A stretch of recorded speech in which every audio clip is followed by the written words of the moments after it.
안녕하세요. 홍정수입니다. 미국 이름은 제레미 홍입니다. 여기는 LA의 그라운드 캠퍼스를 두고 있는 갈릴리 신학교, 갈릴리 유니버시티입니다. 2020년 가을 학기 조직신학 강의를 시작하겠습니다. 오늘은 2강을 하게 됐습니다. 그렇지만 다시 우리가 어디에 있는지 점검해 보려고 합니다. 오리엔테이션 시간을 지난번에 가졌습니다. 저자와 우리는 대등한 관계에서 책을 읽는다, 그런 이야기를 했습니다. 오늘은 지난 시간에 이어서 오리엔테이션을 계속합니다. 복습, 보완, 그리고 시간이 있으면 서문을 다시 읽습니다. 서문에 글씨가 안 보이는 사람들이 많아서 다시 읽습니다. 오늘 실라버스에 나와 있는 대로, 강의 개요에 나와 있는 대로 오늘은 갈릴리 대학에서 신학을 한다, 그거의 의미를 다시 한번 새겨보려고 합니다. 모든 신학은 컨텍스트, 맥락, 현장과 연관이 되어 있습니다. 공중에 붕 떠서 천편일률적으로 혹은 보편타당하게 적용될 수 있는 그런 신학은 없습니다. 따라서 모든 신학은 컨텍스트, 맥락, 상황이 있습니다. 의도적으로 컨텍스트, 맥락, 상황을 무시하는 종교가 있는데 그거를 이름하여 사이비 종교라, 신흥 종교라 이렇게 말한다고 볼 수도 있습니다. 다음 수업부터는 밀리오리의 제1장 신학의 과제를 읽어 나갑니다. 특별히 목사님들, 재교육을 받고 박사과정을 하는 목사님들은 밀리오리의 제9장, 영어 반초판에는 없는 것입니다. 제9장을 꼭 먼저 읽으시고 나도 한번 내 상황에서, 내 현장에서 예수 그리스도에 대한 신앙 고백을 해봤으면 좋겠다. 그런 글을 작성해 보시기 바랍니다. 그래서 목사님들은 9장을 꼭 먼저 한번 읽어 줍시사 부탁드립니다. 오늘은 여기에 초점을 둡니다. 모든 말은 상황, 맥락에 따라 의미가 결정된다. 우리는 외국어를 배울 때 어떤 단어가 나오면, 예를 들면 컨텍스트 이런 단어가 나오면 사전을 찾아봅니다. 사전을 찾아보고 그 사전 중에 있는 의미를 내가 읽은 외래어 문장에다가 적용을 시켜 봅니다. 그러나 실제로 사전에 나와 있는 의미가 말의 의미의 전부는 결코 아닙니다. 상황에 따라서 말하는 사람, 듣는 사람, 상황에 따라서 말의 의미는 달라집니다. 그런 의미에서 하나님 이야기도 사람 이야기도 상황, 맥락에 따라서 달라집니다. 그래서 말의 의미는 맥락에 따라서 상황에 따라서 달라진다. 이거는 갈릴리 공부를 조금이라도 하신 분들은 꼭 기억해야 됩니다. 제가 늘 예로 들지요. 4시다. 어떤 사람에게는 지겹게 1시간 더 일해야 됩니다. 어떤 사람에게는 이 종업원들이 빨리 도망가게 생겼네. 일은 남아있는데 똑같은 4시지만 시간의 의미가 전혀 다릅니다. 비가 온다. 시원하겠네. 비가 온다. 우리 아들 장사가 안 되겠네.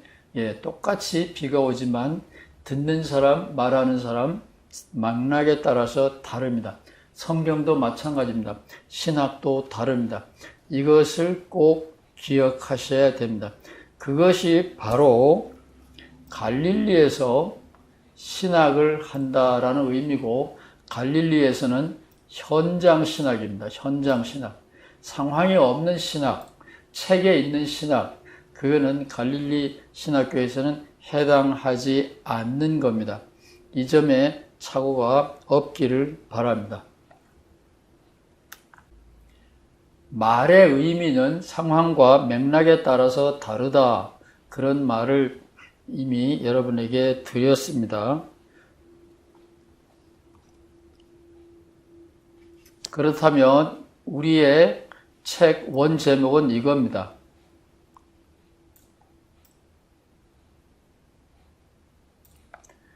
faith seeking understanding, 이해를 추구하는 신앙. 이 책 제목은 무슨 말일까? 상황에 따라서 말이 달라집니다. 원래 이 말은 이 저자는 설명을 안 하고 있어요.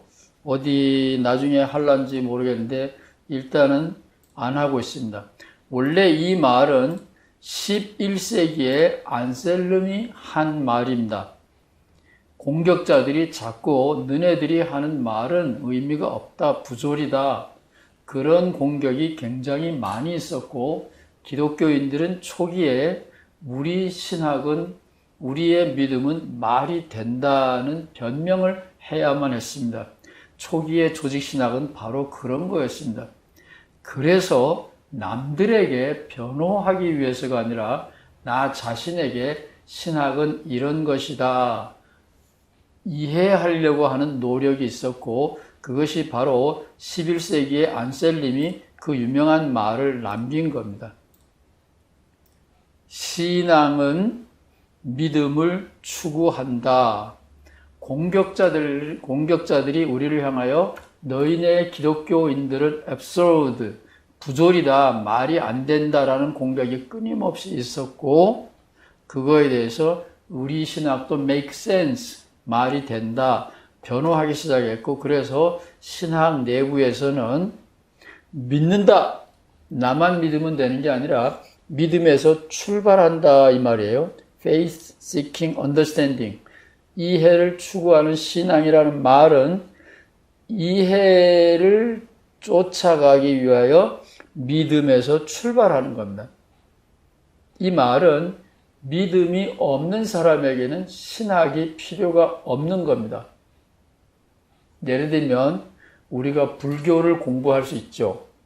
불교 신자가 아니라도 불교를 공부할 수 있습니다. 객관적으로. 안셀름은 신학이 그런 객관적인 학문이 아니라고 봤습니다. 내게 이미 신앙이 있습니다. 신앙을 전제로 하고 있습니다. 이것이 이해를 추구하는 신앙이라는 말의 의미입니다.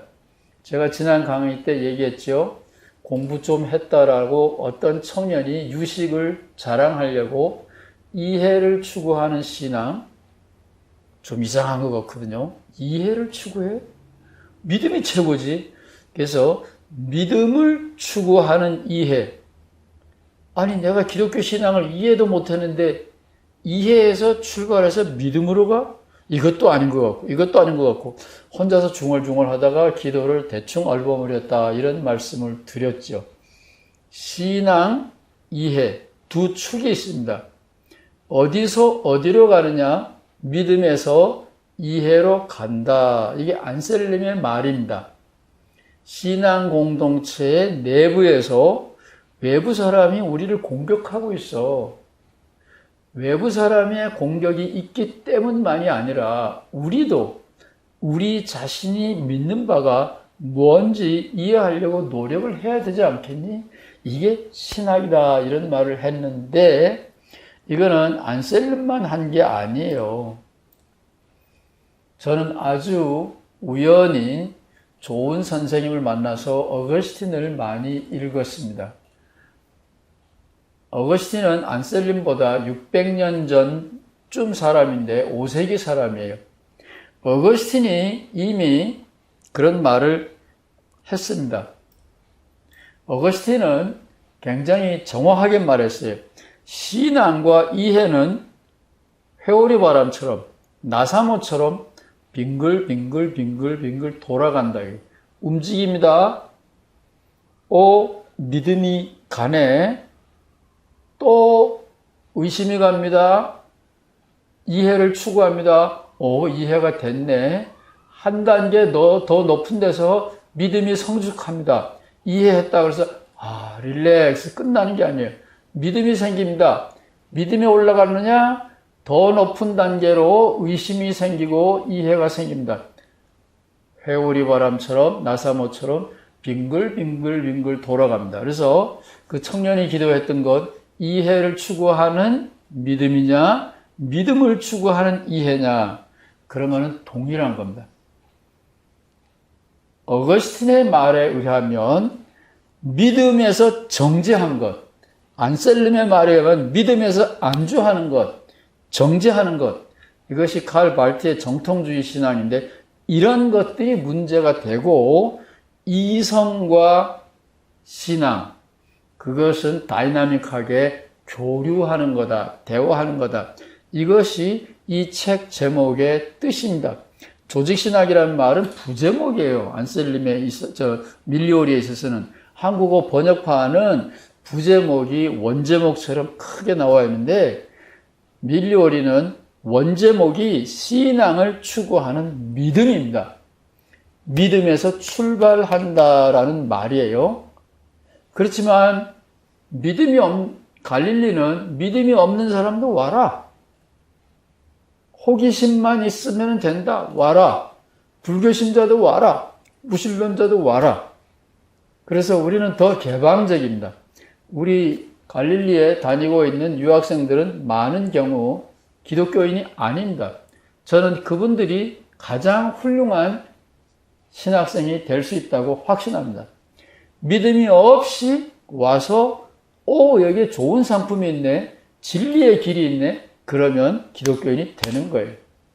연세대학교는 세례받지 않고 신학교를 갑니다. 장신은 세례받은 크리스찬이 신학교를 갑니다. 믿음이 있어야 신학을 공부할 수 있다. 이런 그룹이 하나가 있고 공부는 공부야. 그런 거하고 상관이 없이 누구에게나 개방된다. 이런 자세가 있습니다. 그래서 이해에서 추구하는 믿음, 믿음에서 추구하는 이해, 다른 것 같지만 이거는 내부의 문제입니다. 갈릴리는 믿음이 없어도 좋다. 기독교 전통에 호기심이 있느냐, 관심이 있느냐, 내가 믿는 바를 더 깊이 이해하고 싶으냐, 모두 와라. 그런 겁니다. 다릅니다. 오해, 혼돈이 없기를 바랍니다. 지난 강의에 제가 좋아하는 두 책을 소개해 드렸습니다. 이제 그 책의 문제점과 저희 나름의 대답을 설명드리겠습니다. 왜냐하면 갈릴리 신학교가 존재하는 이유가 여기에 직접 연관이 되기 때문에 그렇습니다. 먼저 쉬운 문제부터 설명드리겠습니다. 로날드 샤이더라는 침례교 신학자가 조사를 해보니까 성령 체험을 한 중고등학생도, 어른도, 노인도 학교에서, 직장에서, 가정에서 폭력을 취하고 속이고 남을 돌보지 않는 점에서 비기독교인과 차이가 하나도 없다. 이거를 한국말로 개독교인이라 그러죠. 질서를 이탈한, 궤도를 벗어난 기독교인들. 그것이 사회학적인 조사 보고서로 나왔습니다. 로날드 샤이더는 이 책에 대하여 침례교인이기 때문에 침례교인들은 신학 공부를 안 합니다. 죄송합니다. 이렇게 말해서 침례교인들은 신학 공부를 안 하고 성경만 공부합니다. 성경만 공부하는 건 신학 공부가 아니에요. 그래서 성경만 공부하기 때문에 이 개독교인에 대한 대안이, 답이 뭐냐? 로날드 샤이더 침례교 신학자는 신약 성서의 신앙, 초대교회의 신앙을 회복하는 거다. 삑 틀렸습니다. 왜 틀렸느냐? 아니, 하나님이 초대교회의 신앙인들에게는 특별한 은총을 팍팍팍 부어주고 오늘 코로나 때문에 힘들게 살고 있는 지구촌 많은 사람들에게는 성령 충만 안 주고 인색하다는 말이에요. 그거는 우리들의 하나님이 아닙니다.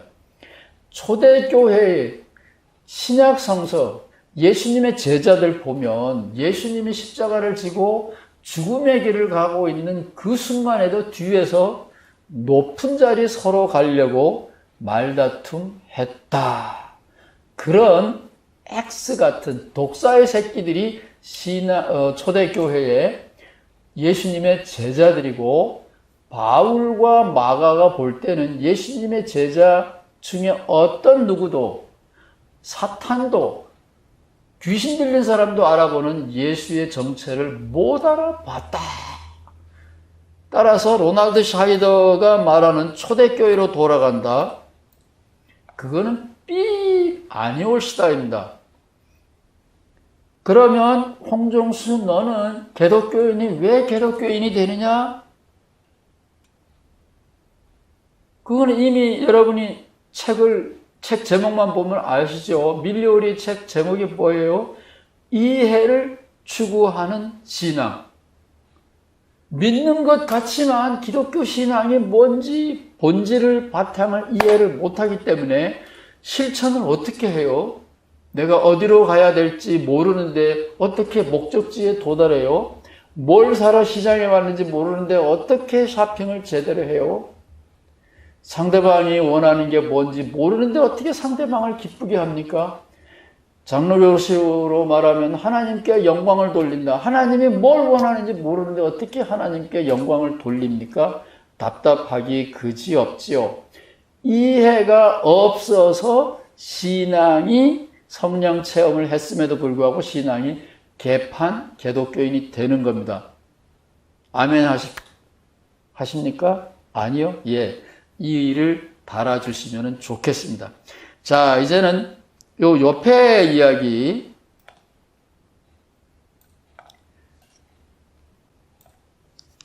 왜 큰 교회 목사들은 신학교를 엉성하게 졸업했거나 신학교를 아예 안 나오고도 큰 교회를 잘 하나? 역시 사회학자가 분석을 해서 발표를 했습니다. 이거에 대한 대답으로 제가 갈릴리 신학교를 세웠습니다. 이해를 추구하는 신앙, 말되는 신앙을 추구하되 신학 교육 방법이 잘못되었다, 왕창 잘못되었다, 그런 겁니다. 무슨 말이야? 신학 교육이 잘못되었다니 그게 무슨 말이야? 목사님들이 공부를 안 해서 그렇지 신학 교육이 잘못됐다니 그게 무슨 말이야? 내가 PhD를 받느라고 10년 공부했는데 무슨 소리야? 내가 뭐가 문제가 있다고? 예, 문제가 있습니다. 서울대학의 하박사라는 분이 서울대의 종합병원이죠. 병원 진료 과목 종류를 열거했습니다. 병원 요 정도는 알죠, 우리. 내과, 외과, 그리고 뭐 산부인과, 소아과 등등등등 있다. 안과도 있고 치과도 있고. 그런데 치과는 완전히 분리됐습니다. 내과, 외과, 뭐 안과, 정신과, 뭐 어쩌고 저쩌고, 암 뭐. 그 정도는 알죠. 그런데 여기 보세요. 토탈 42개 분야의 전공의가 있습니다. 몸은 하나인데 내 몸을 치료하려면 42명의 전공의가 한자리에서 나를 치료해야 내가 온전해질 수 있습니다. 내가 요게 왜 아픈지 어떻게 알아요? 머리가 왜 아픈지 어떻게 알아요? 여기에 과가 다 기록이 안 된 것도 많이 있어요. 손목과가 있고 족발과, 발과도 있습니다. 별의별 과가 다 있어요. 제 집사람이 작년인가요? 재작년에 어느 종합병원 안과를 갔습니다. 눈 커요? 요만한 거잖아요. 그 안과에 심각한 문제가 있어서 진단을 받았는데 종합병원이기 때문에 2개의 의사가 진단을 했어요. 한 의사는 빨리 치료하지 않으면 실명한다는 거예요. 수술하자는 거예요. 한 의사는 두고 보자는 거예요. 제가 누구 편을 들었겠어요? 돈이 없으니까 기다려보자 그랬는데 그게 맞은 거예요. 실수할 수 있죠. 두 전공의가 똑같은 진단 결과를 놓고 해답이 달라요. 그러니까 의사가 수명이 짧다는 거 이해가 되시죠? 예, 남을 고칠 수는 있지만 자기를 못 고치는 게 현대 의사랍니다. 몸은 하나인데 과가 42개로 나누어져 있어요. 이게 말이 돼요? 여기에 치과까지 다 하면 치과도 이게 뭐예요? 하나, 둘, 셋, 넷, 다섯, 여섯, 일곱, 여덟, 아홉, 12개가 있어요. 치과도 12개가 있어요. 우리는 뭐 치과 그러면 그냥 다 똑같은 치과로 알고 가는데 이렇게 세상이 세분화됐습니다. 12세기에 신학과 의학이 동시에 출발했어요. 근데 신학은 지금 그러면 어떻게 됐냐? 신학도 이렇게 4분 5열 되어 있습니다. 그러니까 안과 진단을 놓고 수술을 당장 하지 않으면 실명한다? 아니다. 얼마나 답이 달라요. 성경 하나를 놓고 진단이 얼마나 다릅니까? 해석이 이상한 게 아닙니다. 감이 좀 잡히시면 좋을 텐데, 자, 신학은 어떤지 보겠어요. 보수적인 학교에서는 신학을 역사 공부는 안 하고 신학은 곧 성경 공부다. 신학은 곧 성경 공부다. 그래서 그루뎀 같은 조직신학자는 성서적인 조직신학이 최고다. 목사님들은 설교하면서 강의 설교가 최고다. 이렇게 말씀하시는 게으른 엉터리 조직신학자 목사님들이 많이 있어요. 성경 하나를 공부하는 게 얼마나 어려운가? 잠깐 볼까요? 자, 이게 구약 성경입니다. 우리는 성경을 한 권이라 그러는데 구약 성경이 있고 신약 성경이 있어요. 구약 성경은 히브리 성경이라 그래야지 구약 성경이라 그러면 교실에서 쫓겨난다 그랬죠.